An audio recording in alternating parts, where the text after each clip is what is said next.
નમસ્કાર ખેડૂત મિત્રો,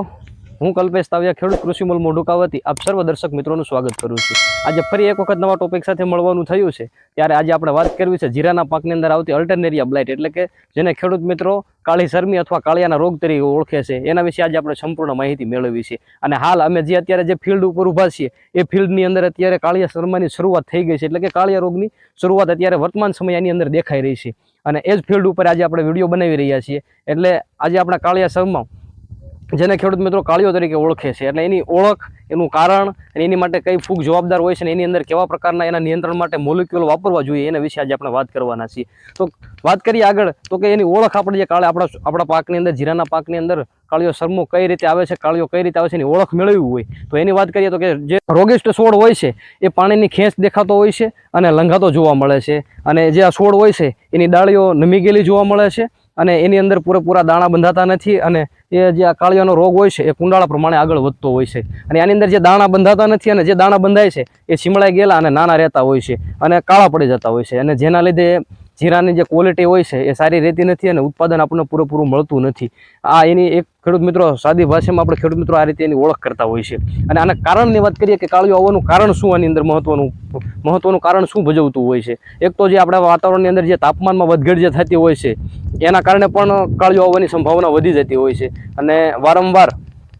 વારંવાર જે જીરુનો પાક ગયા વર્ષે લીધો હોય ને આ વખતે ફરી વખત અનાજ પાક લેવામાં આવે તો આવા સમયે પણ કાળિયો રોગ આવવાની સંભાવના વધી જતી હોય છે। અને વધુ પડતો નાઇટ્રોજનયુક્ત આપણે જે ખેતરની અંદર વધુ પડતા નાઇટ્રોજનયુક્ત ખાતરો આપણે વાપરેલા હોય અને એના લીધે છોડની વાનસ્પતિક વૃદ્ધિ વધી જવાના કારણે આ રોગ ઝડપી ફેલાતો હોય છે। હવે વાત કરીએ તો આની અંદર કેવા પ્રકારના રોગકારકો હોય છે અને કેવી ફૂગ એની અંદર જવાબદાર રહેતી હોય છે એની વાત કરીએ તો જે અલ્ટરનેરિયા બર્નસી નામની ફૂગ હોય છે એ આ કાળિયાના રોગ માટે જવાબદાર હોય છે, અને આ અલ્ટરનેરિયા બર્નસી ફૂગના કારણે જ અલ્ટરનેરિયા બ્લાઇટ નામનો રોગ ઉત્પન્ન થતો હોય છે, એટલે કે જેને ખેડૂત મિત્રો કાળિયો અથવા તો કાળી શરમીના નામે ઓળખતા હોય છે। અને જે અલ્ટરનેરિયા બર્નસી છે આ નામની ફૂગના જે સ્પ્યોર હોય છે, એટલે કે એના ઈંડા જે હોય છે એ હવા મારફતે, પાણીના બુંદ મારફતે આગળ વધતા હોય છે। આના પહેલા આપણે જે લીલા સુકારાનો વિડીયો બનાવ્યો એમાં આપણે જે ફૂગ વિશે વાત કરી હતી કે ફ્યુજેરિયમ ઓક્સિસફોરમ ફૂગ જે લીલા સુકારા માટે જવાબદાર હોય છે, અને એ ફૂગ જે હતી એ જમીનજન્ય ફૂગ હતી, એટલે કે પાણી દ્વારા આગળ વધતી હતી, અને જે આ પ્રકારની ફૂગ છે જે આપણે અલ્ટરનેરિયા બર્નસી ફૂગ છે એ હવા મારફતે આગળ વધતી હોય છે, જોવા મળે છે। અને જે જગ્યાએથી હવા દ્વારા આગળ વધતા જે જગ્યાએથી જે જીરાના પાકની અંદર થ્રિપ્સ અથવા તો અન્ય સુસ્યા પ્રકારની જીવાતો છે અને એના દ્વારા જે છોડ ઉપર નુકસાન કરવામાં આવ્યું છે, આ નુકસાનથી જ આ જે ફૂગ હોય છે એ અંદર દાખલ થઈ અને છોડની અંદર ઇન્ફેક્શન ઉત્પન્ન કરતી હોય છે। આગળ વાત કરીએ તો અનુકૂળ વાતાવરણ મળતા એક સ્પ્યોર હોય છે એને ફૂગમાં ફેરવવા માટે 4 દિવસ જેટલો સમય લાગતો હોય છે, અને ખાસ કરીને વાદળછાયું વાતાવરણ આ ફૂગને વધારે અનુકૂળ આવતું હોય છે। અત્યારે વર્તમાન પરિસ્થિતિએ જોતા વાદળછાયું જે વાતાવરણ છે આવા સમયે કાળિયા રોગો સૌથી વધારે આક્રમણ કરતો હોય છે, અને અત્યારે ઘણા બધા ફિલ્ડની અંદર આ પ્રકારના રોગો જોવા મળી રહ્યા છે। આના નિયંત્રણ માટે હવે આપણે વાત કરીએ તો કે આના નિયંત્રણ માટે આપણે કેવા પ્રકારના માર્કેટમાંથી મોલિક્યુલ્સ લાવવા જોઈએ અને જેનાથી એ મોલિક્યુલની અંદર આપણને સારા, આપણા જે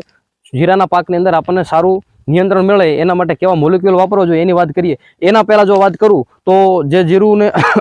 ખાસ પાણીની જરૂર ન હોય એને એવા જીરુને આપણે વહેલું પાણી મૂકી દેવું જોઈએ અને પાકની ફેરબદલી કરવી જોઈએ, જેના કારણે આપણે ભવિષ્યની અંદર આવતા કાળિયા રોગનું આપણે નિયંત્રણ કરી શકશું। હવે વાત કરીએ તો કે એની અંદર કેવા પ્રકારના મોલિક્યુલ વાપરવા જોઈએ, એમાં પહેલા નંબરનું મોલિક્યુલની વાત કરીએ તો જે પિકોક્સીટ્રોબિન જે આવે છે એ 16 ml પ્રતિ પંપની અંદર આપી અને જો સ્પ્રે કરવામાં આવે તો આ કાળિયાના રોગ સામે ખૂબ સારા રિઝલ્ટો મળતા હોય છે। હવે જે આ ટેકનિકલની મેં જે વાત કરી, પિકોક્સીટ્રોબિન જે ટેકનિકલ આવે છે એની ખાસિયતની વાત કરીએ તો એક તો એના 2 છંટકાવ કરવાના હોય છે। એક તો ફૂલ આવ્યા સમયે, એટલે કે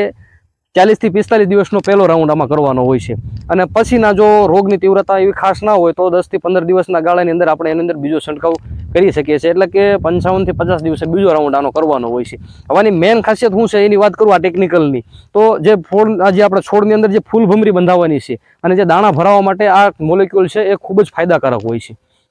આગળ બીજા ટેકનિકલની વાત કરીએ તો એઝોક્સોટ્રોબિન પ્લસ ક્લોરોથાનોલિલ જે ટેકનિકલ આવે છે એ 20 ml પ્રતિ પંપની અંદર આપી સ્પ્રે કરવામાં આવે તો આની અંદર ખૂબ સારા રિઝલ્ટો મળતા હોય છે। એક પાવડર સ્વરૂપે વાત કરીએ તો ક્લોરોથાનોલિલ જે 75% વેટેબલ પાવડર જે પાવડર સ્વરૂપે આવે છે એ પણ પ્રતિ પંપની અંદર 30 ગ્રામ આપીને સ્પ્રે કરવામાં આવે તો ખૂબ સારા રિઝલ્ટો મળતા હોય છે।